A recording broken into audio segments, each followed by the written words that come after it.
सिंहासना road पुतळ्याच्या अनावरण सोहळ्याच्या निमित्तानं होता। महाराष्ट्राच्या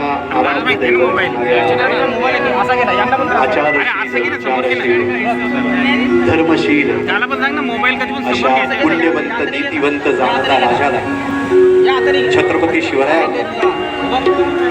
शिवराय मंत्री नामदार गणेशजी नाईक साहेबांच्या शुभ हस्ते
पुतळ्याला पुष्पमालिका अर्पण करण्यात येते आहे।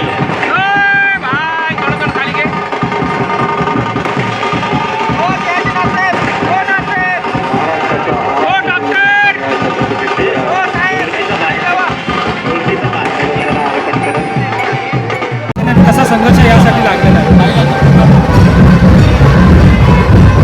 नेरूळ सेक्टर 1 या ठिकाणी या भागाचा विकास होत असताना या ठिकाणी रस्त्याचं नियोजनामध्ये एक सर्कल तयार झालं आणि त्या सर्कलला अन्य पुरुषांची नावं येण्यापेक्षा ज्या पद्धतीनं वाशीला पहिल्या चौकामध्ये छत्रपती शिवाजी महाराज चौक, त्याच पद्धतीनं नव्या मुंबईमध्ये नेरूळमध्ये चौक असायला पाहिजे ही भावना त्यावेळी माझ्या मनामध्ये होती।